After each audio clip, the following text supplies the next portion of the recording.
भाग्याच्या रेखात दडले जीवन हे, का अधिक सेवा उणे ना कुणास कळले हे.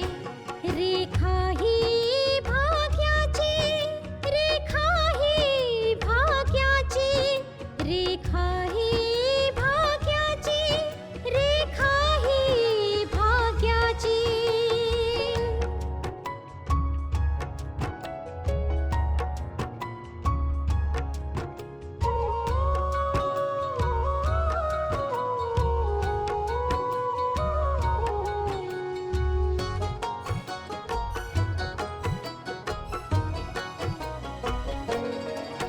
कापुलाच चेहरासा दिसतोय परक्याचा. कापुलाच चेहरासा दिसतोय परक्याचा. नसे सुटणार नाजूक गुंता दोष न चरख्याचा. फुले मी म्हटले जे होते पाहुणे ते, तरी आळवीत जाणे मी जीवन गाणे हे. रेखा ही भाग्याची, रेखा ही भाग्याची, रेखा ही भाग्याची, रेखा ही भाग्याची. आतापर्यंत आपण पाहिलं नानाजी योगेश्वरला सांगतात की आशाकडे गुलशनला शिक्षा देण्यासाठीचे सगळे पुरावे आहेत. योगेश्वर त्यामुळे अस्वस्थ होतो. दुसरीकडे सुहासिनी विजयला परत बोलवण्यासाठी स्वतःला घायाळ करण्याचा निर्णय घेऊन बसली आहे आणि ती जिन्यावरून पडते. विजयला सुहासिनीच्या घायाळ होण्याची खबर दिली जाते. विजय ते सगळ्यांना सांगतो आणि शहराकडे जायला निघतो. योगेश्वर याच गोष्टीमुळे अस्वस्थ आहे की आशाकडे गुलशनच्या विरोधात ठोस पुरावे आहेत आणि जर गुलशन अडकला तर तो योगेश्वरला सुद्धा अडकवून टाकेल. आता पुढे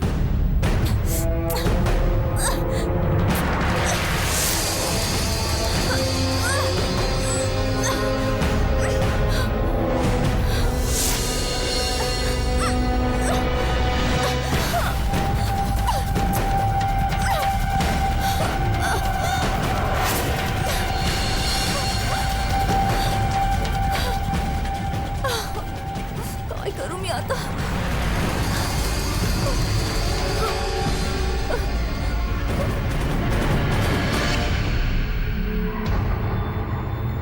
मला माहितीये तू खूपच हुशार आहेस.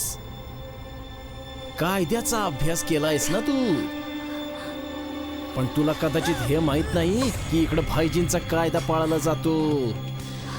त्यांचा हुकूम या गावासाठी, या संपूर्ण गावातल्या लोकांकरिता एक कायदा आहे, समजलीस? यापेक्षा मोठा मूर्खपणा आणखीन काय असू शकतो? तुम्ही लोक स्वतःचा कायदा चालवण्याचा प्रयत्न करताय. पण एक गोष्ट नीट लक्षात ठेवा, जो दिवा जितका प्रखर जळतो ना तेवढाच लवकर विझतो सुद्धा. तुम्ही लोकांनी या देशातला कायदा ओळखलाच नाहीये.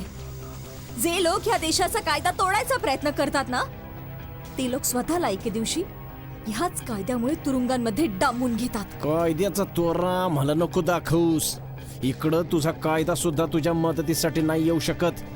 आणि तसं सुद्धा इकडं माणूस सोड मुंगी पण नाही येऊ शकत. तू तोपर्यंत जिवंत आहेस जोपर्यंत आमची मर्जी आहे. आमच्या प्रश्नांची उत्तरं बरोबर देत राहा. जेव्हा तू चुकीची उत्तर देशील तेव्हा तू मेलीस म्हणून समज. एक गोष्ट सांग मला, तुझ्या ताकदीवर भाईजी उड्या मारतायत की भाईजींच्या ताकदीवर तू उड्या मारतोयस? एक गोष्ट लक्षात ठेव, परमेश्वर फक्त एकच आहे, जो सगळ्यांमध्ये जीव टाकतो सुद्धा, शिवाय सगळ्यांचा जीव घेतो सुद्धा. तुम्ही लोक परमेश्वर बनण्याचा प्रयत्न नका करू. पण मला असं वाटतंय की तू आणि तुझे भाईजी स्वतःला परमेश्वर समजायला लागला. पण एक गोष्ट नीट लक्षात ठेव, जे लोक स्वतःला परमेश्वर समजतात ना ते लोक लवकरात लवकर ह्याच मातीत मिसळून सुद्धा जातात. तू आमच्या कैदेमध्ये असताना आम्हालाच धमकी देतेस होय? मी कशाला तुम्हा लोकांना धमकावू? धमकी देण्याचा ठेका तर तुम्ही लोकांनी घेऊन ठेवलाय ना. तुला काय काय विचारायचंय ते लवकर विचार. कसली माहिती हवी आहे तुला? आता माझा विश्वास बसायला लागलाय की तू अजून भाईजींबद्दल तुझ्या घरामध्ये कुणालाही काहीही सांगितलेलं नाहीस. मी नाही सांगितलं तर तुला काय वाटतंय? सत्य लपून राहणार आहे? नाही. काय हवं ते करा तुम्ही, सत्य लपून राहणार नाही. आणि लवकरच हे सत्य सर्वांसमोर येईल. जरी तुम्ही यावर कितीही पडदे टाकण्याचे प्रयत्न केले तरी सुद्धा. पण ह्या सत्याने एक एक करून सगळे पडदे उघडले जातील. मी तुला हे विचारायला आलोय की सुंदर वर्माने कोणकोणते पुरावे तुमच्या हवाली केले होते. कोणकोणते पुरावे होते त्याच्याजवळ? हो, तर तू आता हे सर्व काही तुझ्या परमेश्वराला वाचवण्यासाठी विचारतोय? सरळ सरळ उत्तर दे. म्हणजे तुला जाणवतच नाहीये की मी या इथे तुझ्या कैदेत आहे, पण मी हसते इथे बसून. आणि तुझ्या चेहऱ्यावर 12 वाजलेले आहेत. आणि मी समजूच शकते की तुझ्या भाईजींची अवस्था अशीच झाली असावी. बडबड बंद कर आणि माझ्या प्रश्नाचं सरळ सरळ उत्तर दे. तू उत्तर दे माझ्या प्रश्नाचं. काय काय पुरावे आहेत तुझ्याकडं? हे बघ, सुंदर वर्माची ती बॅग आशाला मिळाली होती. त्यात काय काय गोष्टी होत्या त्या सगळ्या आशालाच माहिती आहेत. मला त्या बाबतीत काहीच नाही माहितीये. मी खरंच सांगते तुला, मला या बाबतीत काही सुद्धा नाही. खोटं बोलतेस तू, खोटं खोटं बोलतेस तू. माझ्यावर विश्वास ठेव, मी खरं बोलतेय. आशाच्या या सगळ्या कामांमध्ये मी सामील नव्हते, हे तुला माहितीये. आशा या सगळ्या गोष्टी स्वतःच सांभाळत होती, म्हणून तिलाच या सर्व पुराव्यांबद्दल माहिती आहे. मला काहीच माहिती नाहीये. ह्याच गोष्टीमुळे खूप त्रास झाल्यावर मी भाईजींकडे आले होते. आशा एकटीच पूर्ण टोळीला अटक करण्यासाठी तिथे जाऊन पोहोचली होती. बघून घेईन तुला.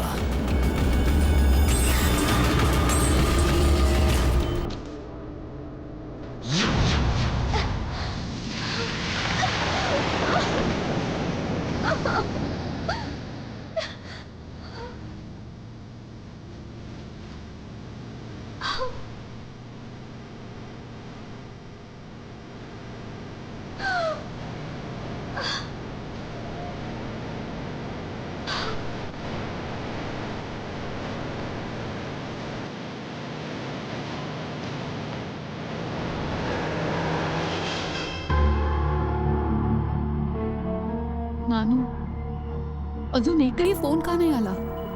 जर पुराव्यांमुळेच हे घडत असतं तर आतापर्यंत फोन यायलाच पाहिजे होता.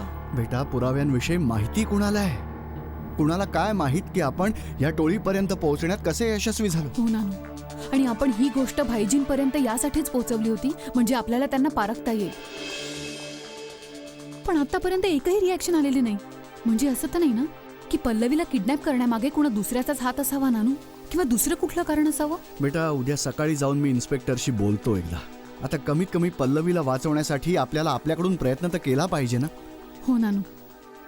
जुगनू, विजयला नीट सोडलंच ना? त्यामुळे मला गाडीमध्ये नीट बसवलं, गाडी निघूनही गेली. सकाळपर्यंत कदाचित ते पोहोचतील बघा. बर, मालक, एक गोष्ट तुम्हाला सांगाई म्हणत होतो. काय? मला येत असताना ना एक माणूस दिसला जो आपल्या घरावर नजर ठेवून होता. हे काय बोलतोय जुगनू? आपल्या घरावर नजर ठेवण्यात येते? वय मालक, तुमचा विश्वास नाही ना बसत? तर मग जा गुपचूप खिडकी उघडून बघा, तुमचा विश्वास बसेल बघा. मी अगदी खात्रीने सांगू शकतो, तो जरूर त्याच लोकांचा माणूस आहे जो आपल्या घरावर नजर ठेवते. हो. म्हणजे या गोष्टीचा अर्थ असा होतो की तुमच्या बोलण्याचा परिणाम झालेला आहे. ते लोक यासाठी आपल्यावर नजर ठेवून आहेत की कदाचित रात्रीच जाऊन आपण ते पुरावे पोलिसांना नको द्यायला.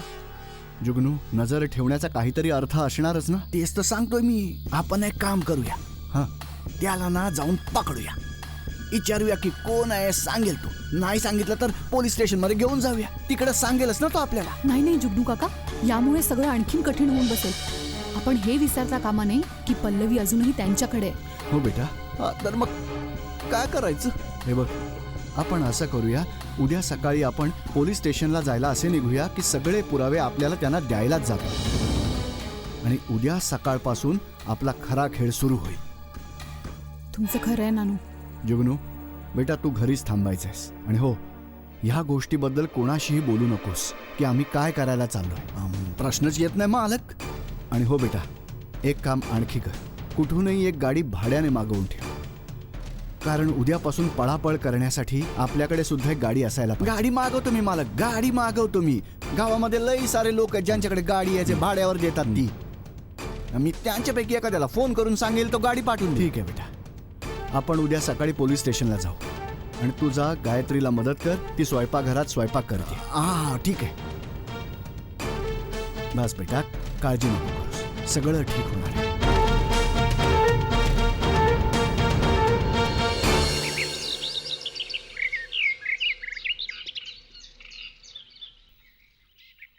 अगं बेटा, लवकर ये आशा. गायत्री गाडीमध्ये वाट पाहतीये. आलो आलो गायत्री.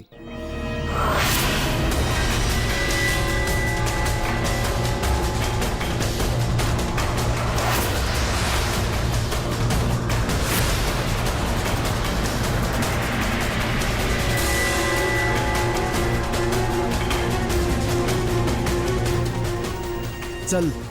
नानू, हा? आपल्यावर नजर ठेवली जाते. अच्छा, कुठे? माझ्या मागे झाडांमध्ये.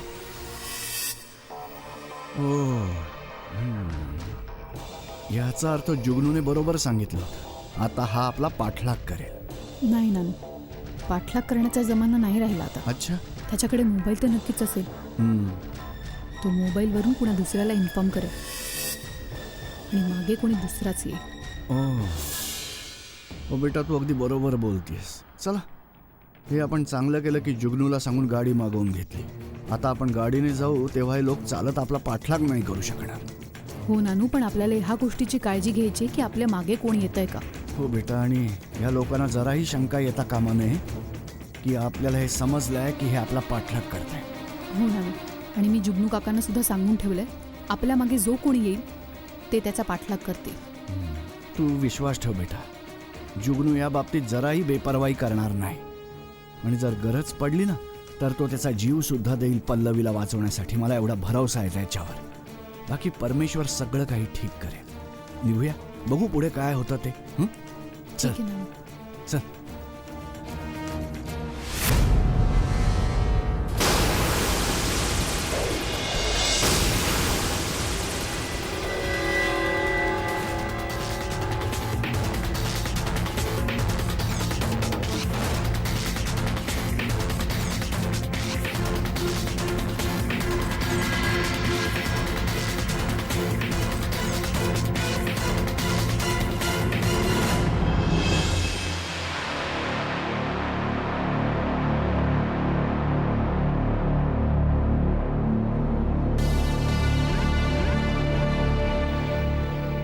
सांग बिरजू, काय बातमी आणलीस? एक गोष्ट तर मान्य करावीच लागली भाईजी, ही पल्लवी जरा सुद्धा घाबरणारी मुलगी नाही. मी तिला खूप घाबरवलं, खूप धमकावलं. तिला विचारलं की सुंदर वर्माकडून त्यांना कोणकोणते पुरावे मिळालेत, पण ती काही सांगायलाच तयार नाही. उलट धमक्या देते की तुम्हीच सगळे जेलमध्ये जाल म्हणून.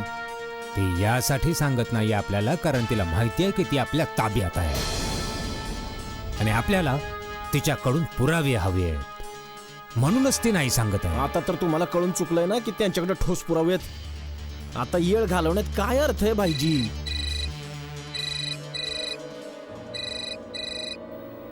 राजाराम?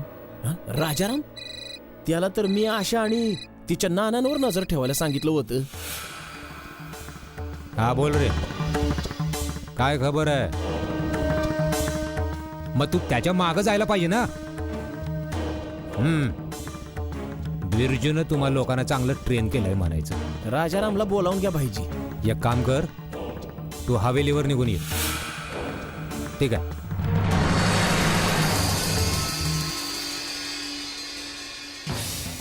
जर तुझ्या या माणसाचं बोलणं खरं असेल तर ते सगळे पुरावे घेऊन पोलीस स्टेशनवर जातात. आता कसला विचार करताय भाईजी, कसला विचार करताय? म्या कन्हैयाला पण त्या लोकांच्या मागे लावलेलं आहे. कन्हैया माझ्या एका इशाऱ्यावर त्या सगळ्या लोकांना या जगातून कायमचं वर पाठवू शकतो. बिरजू त्यांचा मृत्यूच त्यांना गावापर्यंत घेऊन आलेला आहे. एक जुनी म्हण आहे ना, जेव्हा लांडग्याचं मरण येतं तेव्हा तो शहराकडे धाव घेतो. त्यांचं मरणच त्यांना गावापर्यंत खेचून घेऊन आलेलं आहे. पण मरायच्या आधी त्यांच्याकडचे सगळे पुरावे आपल्या हाती घ्यायच्यात बिरजू. सुंदरच्या बाबतीत आपण जी चूक केलेली आहे ना ती चूक आपण पुन्हा दुसऱ्यांदा नाही करायची. आपण सुंदरला तर या जगातून वर पाठवलेला आहे, पण त्याने जमा केलेल्या पुराव्यांची आपण पर्वा नाही केली. आणि आज त्याच पुराव्यांनी आपले प्राण कंठाशी आणलेले आहेत. तर मग करायचं काय भाईजी? आपल्याला सर्वात आधी तर ते पुरावे पोलिसांच्या स्वाधीन करण्यापासून थांबवायचं, त्यांना हतबल करायचंय.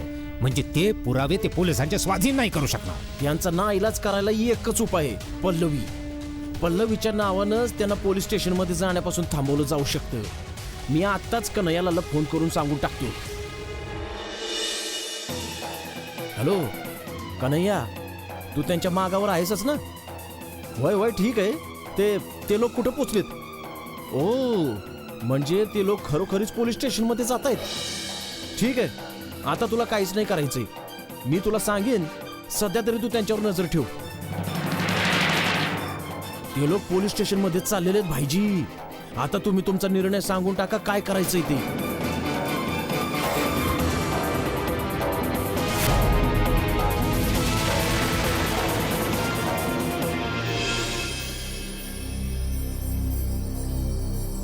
बाबा, चांगलं झालं की तुम्ही गाडीची व्यवस्था केलीत, नाहीतर रिक्षा शोधण्यात काय माहित किती वेळ गेला असता.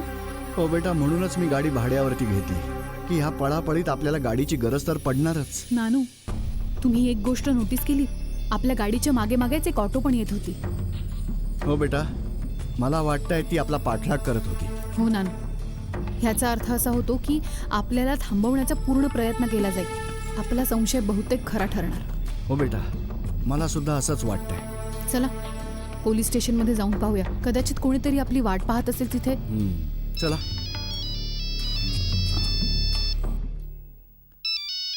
बघा, त्याचाच फोन आहे. रेखा ही भाग्याची. कुठं जात आहात तुम्ही लोक ते पुरावे पोलीस स्टेशनमध्ये देण्यासाठी? कोण कोण बोलताय? हे समजायची तुला गरज नाहीये. आता फक्त एवढंच लक्षात घे की पल्लवी आमच्या ताब्यात आहे. जर तुम्ही ते पुरावे पोलिसांना द्यायचा प्रयत्न केलात तर पल्लवीचं प्रेत गावातल्या एखाद्या गल्लीमध्ये पडलेलं सापडेल. नाही नाही, तू असं नाही करू शकत. अरे नक्कीच करू शकतो, जर तू माझं म्हणणं ऐकलं नाहीस तर. तुला माहित नाहीये कदाचित की तू कोणाशी टक्कर घेतोयस. तू आमच्या माणसांना अटक करायला लावलीस आणि आता त्याच्या विरोधात पुरावे द्यायला जातोयस वय. जर पल्लवीचा जीव वाचवायचा असेल तर मग गपचूप परत घरी जा. हे बघ, पल्लवी तुझ्या ताब्यात आहे या गोष्टीचा पुरावा काय आहे? आधी तू पल्लवीशी माझं बोलणं तर करून दे. बोलणं पण करून देईन. आधी घरी जा स्वतःच्या. पल्लवीशी मी तुझं बोलणं करून देईन. मला आशा आहे तू पोलीस स्टेशन मध्ये पाय ठेवण्याची हिंमत नाही दाखवणार, समजलास? हो.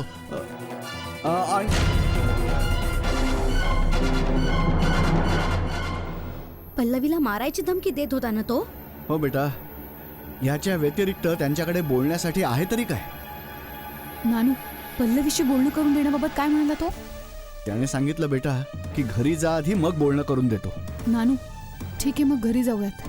पण आशा, रस्त्यातच ते कोणती दुसरीच चाल खेळले तर मग? गायत्री, त्या लोकांना काही चालच खेळायची असती तर ते आपल्यावर आधीच हल्ला करू शकले असते. हे बघ, त्यांना पुरावे त्यांच्या ताब्यात घ्यायचे, त्यामुळे मला नाही वाटत ते असं पाऊल उचलतील. ठीक आहे नानू, तुम्ही दोघं घरी जा, मी इन्स्पेक्टरना भेटून येते. नाही आशा, त्यांना असं वाटेल की आपण त्यांच्या बरोबर काहीतरी चाल खेळलोत. त्यांना असं नाही वाटतं का मा? बेटा, गायत्री बरोबरच बोलते. तू पाहिलं नाहीस, आपल्याला अगदी बरोबर पोलीस स्टेशनच्या बाहेर थांबवलं गेलं.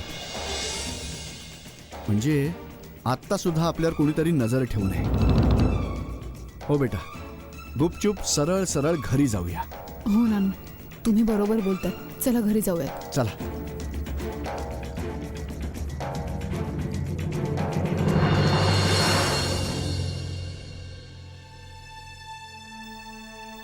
मालक, काय झालं? पल्लवी ताईंबद्दल काही कळलं? नाही बेटा, ज्या उद्देशाने गेलो होतो ना तो पूर्ण झाला. आम्ही पोलीस स्टेशनमध्ये जाण्या अगोदरच त्या लोकांचा फोन आला आणि ते आम्हाला धमकी देऊ लागले की जर आम्ही पुरावे तिकडे दिले तर ते पल्लवीचं बरं वाईट करतील. नाही मालक, प्लीज पल्लवी ताईला वाचवा यातून तुम्ही. चंदा, काळजी करू नकोस. पल्लवीला काही होणार नाही. बाबा आता तर असं वाटतंय की या सगळ्याच्या पाठीमागे योगेश्वरचाच हात आहे. हो नानू, आपल्याकडे कोणताही ठोस पुरावा नाहीये. आपल्या प्लॅननुसार तुम्ही तर असंच योगेश्वरला म्हणाला होतात की आपल्याकडे ठोस पुरावे आहेत म्हणून. आणि फक्त योगेश्वर असं मानतोय की आपल्याकडे पुरावे आहेत. तुम्हाला माहितीये, आपल्याला थांबवण्यासाठी चाली खेळणं सुरू झालंय. हो बेटा, आता मला सुद्धा खात्री वाटायला लागले की ह्या सगळ्या मागे योगेश्वरचाही हात आहे. तो कुठे ना कुठे या लोकांशी संगनमत करू नये. घ्या, जुगनूही आला. जुगनू काका, जो आमच्यावर नजर ठेवून होता, तुम्ही त्याचा पाठलाग केला? हो, मी तर त्याच्या मागावरच होतो. त्या माणसानं फोन करून त्याला रिपोर्ट पोहोचवला. मी माझ्या डोळ्यांनी पाहिलंय, कानाने ऐकलंय. त्याला या गोष्टीची शंका तर नाही ना आली की तू त्याचा पाठलाग करतोयस? हो, त्याच्या बापाला बी शंका यायची नाही मालक. मी त्याच्यापेक्षा लई मोठा खेळाडू आहे. मी ठरवलं तर ते करू शकतो जे उंच पुरी माणसं नाही करू शकत. हा, आम्हाला हे सांग जुगनू, तू गेला कुठे? कारण की आम्हाला तर ह्याच गोष्टीची शंका आहे की तो तिकडेच जाईल जिकडे त्याचा माणूस असेल, किंवा मग तिथे जाईल जिथे त्यांनी पल्लवीला लपवून ठेवलंय. म्या तिथपर्यंत नाही जाऊ शकलो जिथं त्या लोकांनी पल्लवीला लपवून ठेवलेलं आहे. पण मी त्याचा ना पाठलाग करत करत करत करत भाईजींच्या घरापर्यंत पोहोचलो. रेखा ही भाग्याची. मालक, त्यो कुणा दुसऱ्याचा माणूस नाहीये, भाईजीचाच माणूस आहे. मालक, हा भाईजी जो आहे ना, 2 चेहऱ्यांनी जगतोय. दुसऱ्या चेहऱ्याच्या बाबतीत कुणालाच काही माहित नाही. फक्त बिरजूलाच माहिती आहे, जो त्याच्याबरोबर 24 तास असतो. म्हणजे बिरजूला बहुतेक माहिती असावं की पल्लवीला कुठे ठेवलेलं आहे ते. मला तर अगदी खात्री आहे, बिरजूला नक्कीच माहिती असणार. आणि मी बिरजूच्या मदतीनेच पल्लवीपर्यंत पोहोचू शकतो. बघा, हो, आता आपल्याला हा विचार करायचा आहे की आपण कशा प्रकारे बिरजू आणि योगेश्वरचा पल्लवीपर्यंत पोहोचण्यासाठी नाईलाज करू शकतो. म्हणजे त्यांच्या मदतीने आपण सुद्धा तिच्यापर्यंत पोहोचू शकतो.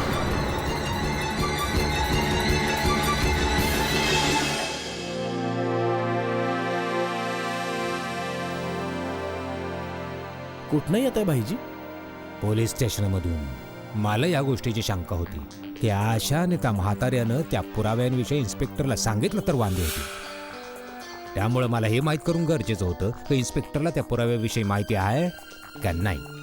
तर मग काय झालं तिकडं भाईजी? अरे बाबा, नशीब आपलं त्या इन्स्पेक्टरला सुंदर आणि पुराव्यांविषयी काहीच नाही सांगितलं. कसं काय सांगणार भाईजी?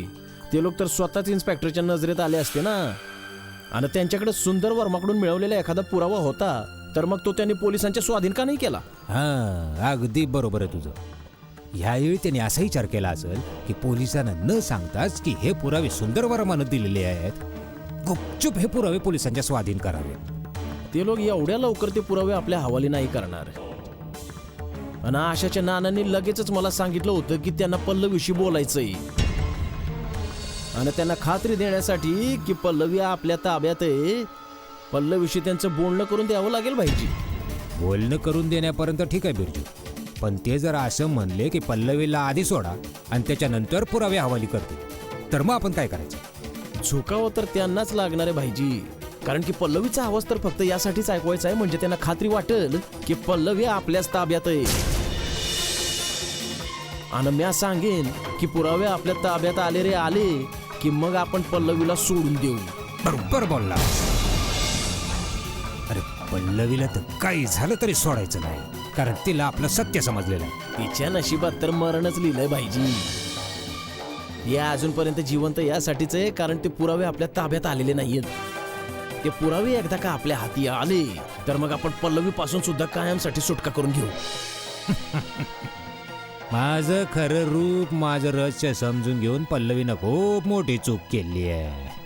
स्वतःच आपल्या जीवाची दुश्मन बनली आहे. तिला हे नव्हतं माहित का जो माझं खरं रूप जाणून घ्यायचा प्रयत्न करतो जास्त दिवस या जगात जिवंत नाही राहू शकत. आम्ही सगळे पण मम्मींच्या तब्येतीमुळे सुद्धा खूपच अस्वस्थ झालो होतो. पण का? तिकडे कोणी दुसरं पण आजारी आहे का? नाही विजय, पण का? तर मग तू असं का म्हणालीस की मम्मीच्या तब्येतीमुळे सुद्धा तुम्ही अस्वस्थ आहात? नाही, असं नको व्हायला की त्यांनी पल्लवीला काही केलं तर. बेटा, पल्लवीचा शोध घेण्यासाठी असं वागणं हा आपला नाईलाज होता. एक गोष्ट तर स्पष्टपणे लक्षात घ्या नानू, की पल्लवीला ते सहजासहजी नाही सोडणार. नाही बेटा, आपण असं काहीच नाही होऊ देणार. पल्लवीला काहीच नाही होणार.